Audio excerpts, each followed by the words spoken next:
Hello, welcome to Voices for Justice. My name is Sharon Racusin. The focus of this show is to give voice to all the social, economic, and environmental justice work that's being done in the Upper Valley, Vermont, and New Hampshire, and to highlight how each issue is connected to the other.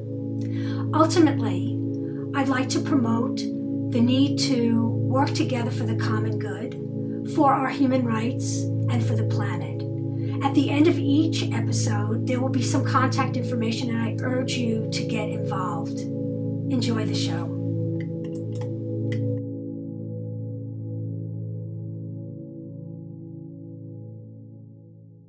We're back in the studio again with Dr. Fran Brokaw and Reverend John Gregory Davis talking about why SURJ showing up for racial justice in the Upper Valley, in the very, very heartland of whiteness.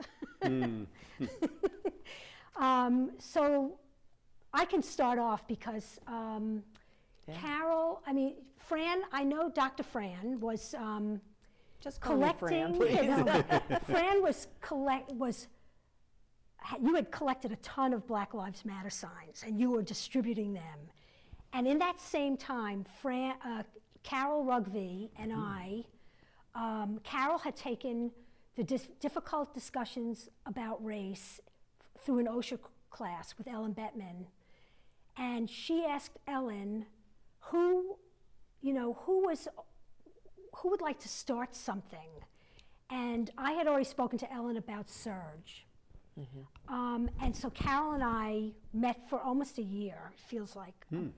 And we co-founded a chapter in the Upper Valley of SURJ. And I have since stepped back from the planning committee, but I'm still very active, and I think this is probably, racism is the problem that ails us. It's the disease, as Martin Luther King may have said. It is the disease. Everything else is a symptom of it. Everything. Yes. I'm pretty sure. Yes. And so, we were going to talk about, why here? Why not? Right. What do you two think? As we talked about before, racism in this country is a creation of white people.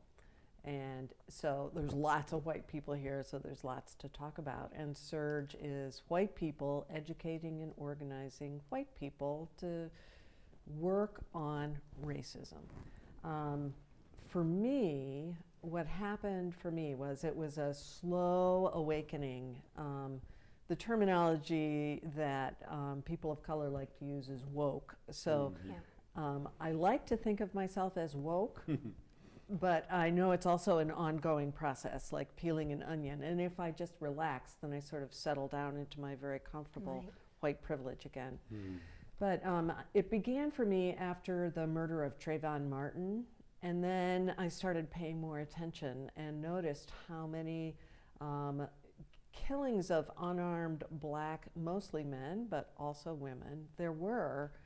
And my discomfort started growing. And then I retired, and I also was privileged to take the difficult conversations about race class that Ellen Bettman taught at OSHA. And I met Carol, and I met a bunch of other people who are now involved, some of them ongoing basis with SURJ and other anti-racism activities. And not along about that time, you guys were starting the conversations occasionally, but not quite every week. We were having vigils, but sort of every time there was something really bad happening, we had a vigil on the green. Which was it seemed like it was pretty frequently. And then we realized we might, it was like the Charleston murders in Mother Emanuel Church, and then Sandra Bland, and then a number of other deaths. And we finally looked at each other and went, we just got to keep doing this every week. And one of along in about that time when I was realizing how dangerous it was for a person of color to have any kind of an interaction with the police, I reconnected with acquaintances, friends from college who are people of color. So these people are just like me. They grew up in middle class, upper middle class neighborhoods. Their parents were doctors and lawyers. They went to the very highly rated school that I went to. They became doctors and lawyers. And they happened to have brown or very dark skin. And when I realized in conversations on Facebook with them that when they had the conversation with their children, boys or girls, when I had the conversation with my kids, my husband and I, we would talk to our kids about safe sex, how to keep yourself safe on a date, how to not get AIDS, you know, and things like that that were, you know, just sort of like, don't get some terminal disease because you have random sex. And don't have random sex anyway, but, you know, they might do that anyway. But, and then my friends were like, no, no, no, no.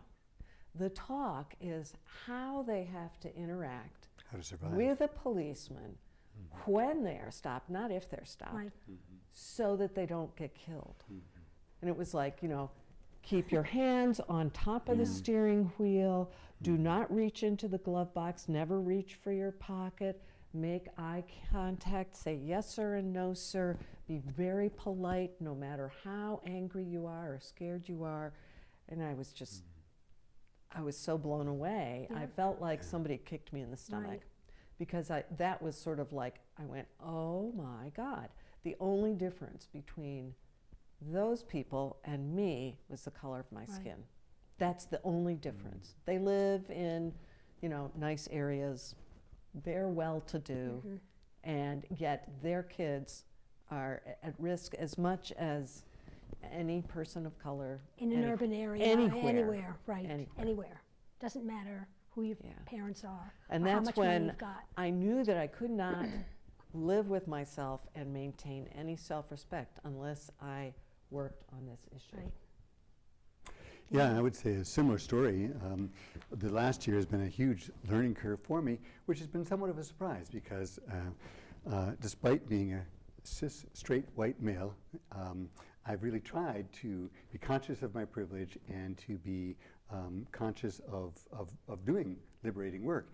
I know I preached years ago a sermon about being an anti-racist racist, but somehow it hadn't connected that I really needed to not just be talking about it, I need to be doing something about it.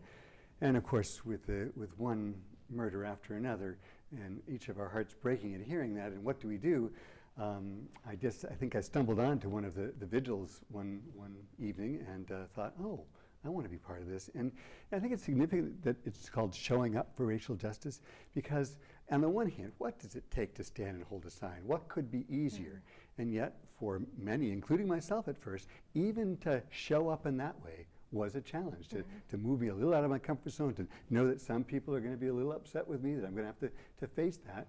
It was a beginning, it was an opportunity to recognize that if I really care about dismantling racism, I can't just talk about it or read about it. I've got to be actively involved, which also means ongoing education, reading and watching videos and talking with people, because frankly, people of color live a world I don't know. I've had to learn what they've gone through, what their world is like, in order to be able to also recognize I don't want to be part of a world where my brothers and sisters have to live that way, and that's the world I live in now, and I want to change that. Yeah, and the first book that I read, and all of us have done a ton of reading. We're reading like we're like sponges. I really feel like, and watching videos and anti-racist video and you know, just teaching videos, and there's a lot of that information out there, tons. Waking Up White is by Debbie Irving is a teaching, it's a manual. It's got questions at the end, each chapter, and this woman's biography of how she woke up as a white middle-class Bostonian. And and there's a class that is going to happen. I don't have the exact information right now, but it is on our website, and everything will be posted at the end where you can get this information. But it is worth reading and worth having the discussion about it. And of course, Ta-Nehisi Coates' book, Between the World Between and the Me. World and Me, thank you, I just got a brain cramp, is really absolutely necessary reading. Yeah. So we've been having discussion every month. The OSHA class went into the Howe Library. The third Wednesday of every month, there's continuing difficult discussions about race, and it is difficult. Each week, each month, it is very difficult. And if I could just mention, Sharon, that I don't get to the Hanover vigils every week because it's about a half hour for me just to get up to Hanover. But I also thought, well, why do I just have to come to Hanover? Why not bring it to my own little town, Meriden? Thank you. And we started it last spring, and I thought it might last a few weeks. It is still going every week. There's anywhere from 6 to 12 of us out there on that street corner. It was evening, we've moved to morning because of the light.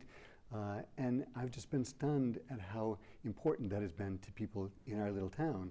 And after Orlando, we had our largest, we had 25 people come out because, of course, there was again, that sense that we've got to do something. We know something's wrong. We want to be part of making a difference. And where exactly is your Meriden vigil? Well, Meriden has one One light. corner. It has a blinking light. As you go down 120, there's a blinking light. So we stand right there at that intersection of the world. Is that a heavily traveled? Well, we have found in the morning, we get a lot of traffic. Yeah. Okay, so that's another place. So Monday evening. And what I really like about yours is that afterwards, there's almost always an opportunity to have some intentional conversation. We were doing that for a while. We stepped away from that when it got cold and we switched to the morning. But we're beginning to come back to that. And one of the things we're looking at is hosting a community-wide conversation, because it's clear to us that not everybody's thrilled with us holding those signs. And so we want to invite people into dialogue, to have conversation. Not everybody will come. Some people seem to prefer to hurl epithets at us and not engage. But we want to engage those who are willing to talk about it, because we know it's a journey. Each of us is on a journey as well. Yeah, and every once in a while I have moments of doubt that, is this really something important that we're doing? And it is. We, especially on the street, on the green corner, the Dartmouth Green, where we stand in the evening where it's rush hour, and we get a lot of comments, mostly good. A lot of people taking pictures of us and posting it on their Facebook page, positive, thumbs up, and a lot of the black students stop and say thank you for standing up for us. Right. And there we are holding our Black Lives Matter signs, a bunch of white people. And we are affirming how we feel about this, and it's important. And hundreds, thousands of people see us each week. Now it is getting light, and that's nice. That's nice. And it's getting warmer, but it's worth it. And that is, it's important to be affirming that way. It is a small thing, Yeah, it's but really- I am convinced it makes a difference. And if only that it just feels like it's good for my soul. When the weather has been really awful, very cold or really snowy, occasionally we have canceled. But most of the time, if it's just cold or it's just ugly or it's raining or nasty, I say, oh yeah, I don't really want to go out tonight. And then I think, you know what? My friends who have darker skin, they don't have a choice whether they're going to deal with racism today. Right. They don't have that choice. I have that choice. They don't get the choice. So, I can certainly go out there and stand in the rain or the wind for half an hour to just raise awareness and say, yeah, this matters to me. And I think it does make a difference. And people have asked us who we are, what we're doing. We can't get the Valley News to come. But they came to the they came- event. But they came to another did. event, and why don't you talk Yes. about how unbelievable that was? We worked with a wonderful group called the Upper Valley Young Liberals to co-sponsor a forum called Confronting Racism Around and Within Us, or Within and Around Us. And we held it at the Kilton Library. We thought if we had 50 people, it would be a success. It was a Saturday afternoon. People kept coming and coming. We had over standing 160 people. We couldn't accommodate everyone. There is a hunger within this primarily white community to engage these issues, a recognition that, and for many of us perhaps an awakening recognition that there's something wrong. And we don't want to be part of that kind of world. One of the most telling moments for me was when one of the African American speakers looked out at us and he said, "So my white brothers and sisters, are you feeling uncomfortable? You're feeling despair? You're feeling like you just don't know where to turn, the world's against you?" He said, "If you're feeling any of that, what I'd like to say to you is, welcome. Welcome to my world. Now let us work together. If you have even a window into what I live with every day, then we have hope of beginning to move towards something different." And that panel was an amazing statement. And it was very much like at the Women's March. One of the hosts of the Women's March in Washington said the same thing. She said, "Now you know how it feels feeling oppressed as a woman. How about being a woman, a black woman?" And she said, I'm paraphrasing obviously, but she had to say that. Like, you finally woke. And let's keep it up and demanding our human rights. Well, you mentioned that wonderful book, Waking Up White, which is really accessible, especially for white folk, because it's a gentle but also really clear exposition. One of the stories that really struck with part of my awakening was when she talks about being in a class, a mixed class, and the students were asked, "How often do you talk about racism?" And the white students were amazed that the people of color said daily. And the people of color were amazed that the white people said almost never. And that's when it hit me again, the two parallel worlds. And if I am going to be in solidarity with my brown and black brothers and sisters, then I need to also be engaging this issue rather than stepping away from it just because I can. One of the things that I heard recently was someone saying that one of the main reasons that it's so difficult to talk about race is that it makes us uncomfortable. And as we're not used to feeling uncomfortable. And that is sort of part of our white privilege is that we feel like being uncomfortable is being unsafe. I've come to realize that you're more open to learning when you're a bit uncomfortable. You have to step out of your comfort zone to learn. And so I heard a term that I really want to save and to use, and that's instead of saying, if you're at a workshop or a conversation, let's make this a safe place, let's make it a brave place. I like that. I like where that too. it's okay to say things, and you'll probably say the wrong thing, but that's okay. If you say the wrong thing and someone's offended, they'll say, "Ouch, that was really nasty," and I'll say, "Oh my gosh, I am so sorry. I didn't mean to say anything offensive, and thank you for calling me up on it." And then we can move on. But it's we got to be brave about it. And that part's so important because of course we're going to make mistakes. And when someone calls me out on a statement I've made or something I've done, I can choose to get all defensive and argue with them and say, "I didn't mean it," as if that somehow means it wasn't painful. Or I can step back and say, "I didn't mean it, but I also didn't know. Thank you for sharing that with me. That's clearly a place I need to learn and grow." And I can welcome that as an opportunity instead of running from it as a threat.